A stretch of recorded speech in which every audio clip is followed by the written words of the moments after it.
ان کے خطاب میں جو مجھے بہت اہم پوائنٹ لگے وہ آپ کو بتاتا ہوں، اور پھر اس پر جو اپنا تجزیہ ہے وہ بھی پیش کرتا ہوں۔ اور کتنی قربانیاں دیں، کھال باقی ہے جسموں پہ، اگر وہ کھال اتارنی ہے تو بول دیں، ہم خود اپنے ہاتھوں سے وہ کھال اتار کے آپ کے خدمت میں پیش کر دیں گے۔ نہ کچھ سنتے ہیں، نہ کچھ دیکھتے ہیں، نہ کچھ سمجھتے ہیں جب بات مسلمانوں کی ہو۔ ہر سال ان کے لیے ایک گانا ریلیز کر دیتے ہیں یا کوئی نعرہ بنا دیتے ہیں اور ہم سمجھتے ہیں ہمارا فرض ادا ہو گیا ہے۔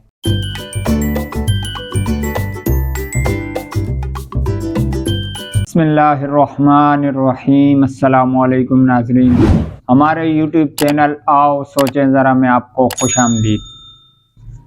ناظرین، آج 5 فروری یوم یکجہتی کشمیر ہے اور اس کو ملک بھر میں منایا جا رہا ہے، اس پر بھی بات کریں گے۔ وزیر اعظم شہباز شریف نے خطاب کیا ہے، اس پر بھی بات کریں گے۔ اس کے علاوہ عمران خان صاحب نے کچھ اہم اعلانات کیے ہیں، اس پر بھی بات کریں گے، اور شیخ رشید کے کیس میں اہم پیش رفت ہوئی ہے، اس پہ بھی بات کریں گے۔ لیکن سب سے پہلے آج ایک اہم خبر آپ سے شیئر کریں گے۔ سابق صدر اور سابق army chief general retired Pervez Musharraf صاحب دبئی میں انتقال کر گئے ہیں۔ ناظرین، آج صبح یہ خبر سنی اور سب سے پہلے تو اس خبر پر تعزیت کا اظہار کرتے ہیں۔ اللہ ان کی مغفرت فرمائے اور ان کے لواحقین کو صبر جمیل عطا فرمائے۔ ناظرین، تھوڑی سی بات پرویز مشرف صاحب پر کر لیتے ہیں۔ ان کی تاریخ، ان کا ماضی تو آپ سب جانتے ہوں گے۔ ناظرین، ان کی انتقال کی خبر سننے کے بعد مجھے تھوڑا سا یہ سوچنے پہ مجبور ہو گیا میں کہ اس میں بھی سب کے لیے ایک سبق ہے، وہ جاتے جاتے ایک سبق دے کے گئے ہیں۔ کیونکہ اگر میں غلط نہیں ہوں تو سابق صدر اور سابق آرمی چیف پرویز مشرف صاحب پاکستان کی تاریخ کے سب سے طاقتور صدر اور سب سے طاقتور آرمی چیف رہے ہیں، کیونکہ ان کے فیصلوں کی مخالفت کرنے والا یا ان کو کوئی گائیڈ کرنے والا، کوئی بیرونی ہاتھ، کوئی اندرونی ہاتھ، کوئی خفیہ ہاتھ کچھ نہیں تھا۔ وہ ون مین آرمی کی طرح تھے، صدر بھی خود تھے اور آرمی چیف بھی خود تھے، تو فیصلے کرنے کا اختیار پورا ان کے پاس تھا۔ اور انہوں نے کچھ اچھے فیصلے اور کچھ متنازع فیصلے بھی کیے ہیں۔ ان پر آئین شکنی کا بھی جرم ثابت ہوا ہے اور 2019 میں ان کو اس جرم کی پاداش میں سزائے موت سنائی گئی تھی۔ تو انہوں نے کچھ اچھے کام بھی کیے ہیں، لیکن بہت سے ایسے کام بھی ہیں جو کہ نہیں کرنے کے تھے، اور ان میں لال مسجد اور ڈاکٹر عافیہ صدیقی کا سر فہرست آتا ہے۔ وہ اتنے طاقتور تھے لیکن جاتے جاتے ان کے پاس کچھ بھی نہیں تھا۔ میں دولت کے حساب سے بات نہیں کر رہا، دولت تو ان کے پاس ہوگی، میں طاقت کی بات کر رہا ہوں۔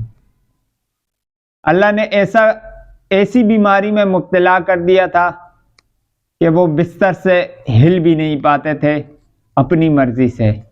وہ شخص جو پورے ملک کو اپنی مرضی سے چلاتا تھا، اب اپنی مرضی سے ہل بھی نہیں پا رہا، اپنے بلبوتے پہ ہل بھی نہیں پا رہا تھا۔ تو اس میں آج کے طاقتور لوگوں کے لیے ایک اہم سبق ہے، جو آج طاقت کے نشے میں آ کر فسطائیت پھیلا رہے ہیں، جو طاقت کے نشے میں آ کر نہ بزرگوں کا احترام کر رہے ہیں، نہ خواتین کا احترام ہے ان میں، نہ بچوں کی کوئی شرم، کوئی لحاظ ہے۔ ان کے لیے بھی جنرل ریٹائر پرویز مشرف سبق چھوڑ کے گئے ہیں۔ سبق ان کو بھی چھوڑ کے گئے ہیں جن کو اللہ نے اہل اقتدار بنایا ہے اور اہل طاقت بنایا ہے، جن کے پاس فیصلے کرنے کا اختیار ہے کہ جب جس کو چاہیں، جیسا چاہیں اس کے ساتھ سلوک کریں۔ جاتے جاتے صدر صاحب یہ سبق بھی دے کے گئے ہیں کہ اصل طاقت صرف میرے رب کی ہے۔ آپ جتنے بھی طاقتور ہوں، آج نہیں تو کل آپ اللہ کی پکڑ میں آئیں گے۔ تو جو طاقتور لوگ ہیں یا ماضی میں تھے تو وہ اللہ کے حضور توبہ کریں اور سبق حاصل کریں اپنے لوگوں کے ماضی سے، اور طاقت کے نشے میں اتنا دھت مت ہو جائیں کہ آپ کو یہ نظر نہ آئے کہ آپ نے 75 سالہ بزرگوں کے ساتھ کیا کیا ہے، آپ نے ایک ڈاکٹر کے ساتھ کیا کیا تھا، آپ بچوں کے ساتھ کیا کرتے ہیں، آپ اسٹوڈنٹ کے ساتھ کیا کرتے ہیں۔ تو طاقت کے نشے میں یہ سب مت بھولیے، کیونکہ طاقت ختم ہو جانی ہے، کیونکہ اصل طاقت میرے رب کی ہے۔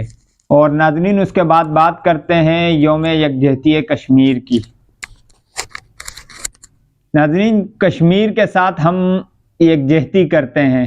ہر سال 5 فروری کو ہم روڈوں پہ نکل کر اور ریلیاں نکال کر ان کے ساتھ کھڑے ہونے کا عزم کرتے ہیں، لیکن صرف کھڑے ہی رہتے ہیں، کچھ کر نہیں پاتے، نہ ہمارے حکمران نہ ہماری عوام۔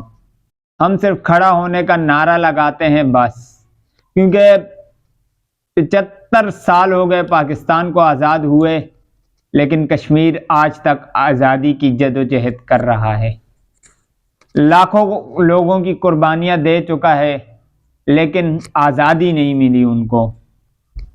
ہم نے اقوام متحدہ کو بھی دیکھ لیا، ہم نے عالمی فورمز کو بھی دیکھ لیا، لیکن وہ سب سمن بکمن عمیون بنے ہوئے ہیں، نہ کچھ سنتے ہیں، نہ کچھ دیکھتے ہیں، نہ کچھ سمجھتے ہیں۔ جب بات مسلمانوں کی ہو تو عالمی فورمز خاموش رہتے ہیں، لیکن یہی یورپ میں اگر کوئی کتا بھی مارا جائے تو اس پر بوال کھڑا کر دیتے ہیں اینیمل رائٹس والے، لیکن جو 70 لاکھ سے زائد کشمیریوں کو ایک جیل میں بند کیا ہوا ہے، تب نہ ہمارے موم بتی مافیا کچھ کہتے ہیں، نہ وہ ان کے لیے ریلیاں نکالتے ہیں، نہ عورت مارچ والے۔ جس طرح کی ظلم و زیادتی کشمیر میں عورتوں کے ساتھ ہو رہی ہے، اس پر ہماری عورت مارچ والے بھی کچھ بھی نہیں کہتے، نہ میرا جسم میری مرضی والی آنٹیاں باہر نکلتی ہیں۔ اور حکمرانوں سے اور اہل اقتدار سے کیا گلہ کریں، ان کو اپنے اقتدار بچانے کی فکر ہوتی ہے۔ کشمیر صرف جنت نام کا رہ گیا ہے۔ ہم ہر سال ان کے لیے ایک گانا ریلیز کر دیتے ہیں یا کوئی نعرہ بنا دیتے ہیں، اور ہم سمجھتے ہیں ہمارا فرض ادا ہو گیا ہے۔ آج وزیر اعظم شہباز شریف نے بھی کشمیر ساز اسمبلی، قانون ساز اسمبلی سے خطاب کیا ہے۔ ان کے خطاب میں جو مجھے بہت اہم پوائنٹ لگے وہ آپ کو بتاتا ہوں، اور پھر اس پر جو اپنا تجزیہ ہے وہ بھی پیش کرتا ہوں۔ انہوں نے کہا کہ میں یہ بات بلا خوف کہہ سکتا ہوں کہ اگر مظفر آباد سے لے کر افریقہ میں جو آخری مسلمان ہے، اگر وہ مصمم ارادہ کرے تو ہم فلسطین اور کشمیر کو آزاد کر سکتے ہیں خدا کے فضل و کرم سے۔ یہ بات تو صحیح ہے کہ خدا کے فضل و کرم سے کشمیر کو ہم آزاد کر لیں گے، لیکن صرف عوام سے کچھ نہیں ہوتا۔ جب حکمران کشمیریوں کا خون بہانے والوں کو اپنی نواسیوں کی شادی میں بلائیں، جب حکمران ہمارے کشمیر کا خون بہانے والوں کی والدہ کو ساڑیاں بھجوائیں، جب حکمران ہمارے انڈیا جائیں تو حریت رہنماؤں سے ملنا پسند نہ کریں، تو وہاں عوام جتنی بھی کوشش کر لے کچھ بھی نہیں کر پائے گی، کیونکہ جب حکمرانوں کے مفادات کشمیریوں کا سودا کر کے ہوتے ہیں تو پھر وہاں کشمیر کو آزادی دلوانے کے لیے حکمرانوں کی بالکل بھی کوشش نہیں ہوگی۔ 10 سال تک فضل الرحمان صاحب کشمیر کمیٹی کے چیئرمین رہے، لیکن ایک لفظ انہوں نے نہیں کہا کشمیر کے لیے، تو پھر ہم کیسے کہہ سکتے ہیں کہ ہم کشمیر آزاد کروانے کی جدوجہد کرتے ہیں؟ اور آج وزیر اعظم صاحب نے جاپان اور جرمنی کی مثالیں دی ہے۔ انہوں نے کہا کہ جنگ دوئم میں وہ تباہ ہو گئے، مگر 60 سالوں میں یہ قومیں دوبارہ دنیا پر چھا گئیں، اور وزیر اعظم صاحب نے اس کی وجہ محنت اور قربانی بتائی، یعنی عوام قربانی دے اور عوام محنت کرے، تو جب جرمنی اور جاپان جنگ دوم کے بعد بھی اٹھ کھڑی ہو سکتی ہیں تو پاکستان کیوں نہیں اٹھ سکتا؟ صحیح فرمایا۔ جاپان میں جب ایٹم بم کے بعد وہ 60 سالوں میں اپنی معیشت اتنی بہتر کر سکتی ہے کہ دنیا کی بڑی معیشت میں شمار کیا جائے، تو ہم 70 سالوں میں یہ کیوں نہیں کر پائے؟ عوام سے ہر دفعہ قربانیاں مانگی گئی ہیں، لیکن حکمران قربانیاں نہیں دیتے، اور محنت بہت کی حکمرانوں نے، لیکن اپنی تجوریاں بھرنے کے لیے۔ پاکستانیوں کے لیے کبھی حکمرانوں نے کوئی محنت نہیں کی۔ اگر محنت کی ہوتی تو پاکستان آج اس حال پہ پہنچا نہیں ہوتا۔ پاکستان میں 1998 سے 2018 تک کس کی حکومت کب رہی ہے وہ آپ کے ساتھ شیئر کریں گے، اور پھر اندازہ لگائیے کہ یہ کس منہ سے قربانی اور محنت کی بات کرتے ہیں۔ 1958 سے لے کے 1967 تک، 1958 سے 1967 تک آرمی کی حکومت رہی پاکستان میں۔ پھر 1967 سے لے کے 1971 تک پھر آرمی کی حکومت رہی پاکستان میں، اور پھر 1971 سے لے کر 1977 تک پاکستان پیپلز پارٹی کی حکومت رہی، اور 1971 بھی وہی دور تھا جب پاکستان دو ٹکڑے ہو گیا تھا اور پاکستان کا پرچم گرتا ہوا بنگالیوں کے پاؤں میں چلا گیا تھا، اور وہاں ایک نیا پرچم بنگلہ دیش کا لگ گیا تھا۔ اس کے بعد 1977 سے 1988 تک پھر آرمی کی حکومت رہی جنرل ضیاء الحق صاحب کی، اور اس کے بعد 1988 سے 1990 تک پاکستان پیپلز پارٹی کی حکومت پھر سے رہی ہے۔ پھر 1990 سے لے کے 1993 تک پاکستان مسلم لیگ نون یعنی نواز شریف کی حکومت رہی ہے، اور اس کے بعد 1993 سے 1996 تک پھر پاکستان پیپلز پارٹی یعنی بے نظیر بھٹو کی حکومت رہی ہے۔ 1997 سے 1999 تک پھر پاکستان مسلم لیگ نون نے پاکستان پہ حکومت کی۔ 1999 سے لے کے 2007 تک پھر آرمی نے حکومت کی پاکستان پہ۔ 2008 سے لے کے 2013 تک پاکستان پیپلز پارٹی پھر سے برسر اقتدار رہی۔ 2013 سے لے کے 2018 تک پاکستان مسلم لیگ نون نے پاکستانی عوام پر حکومت کی۔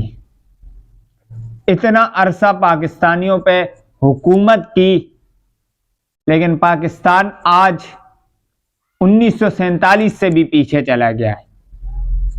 پاکستان میں جو مہنگائی ہے اس نے 50-55 سالہ ریکارڈ توڑ دیا ہے۔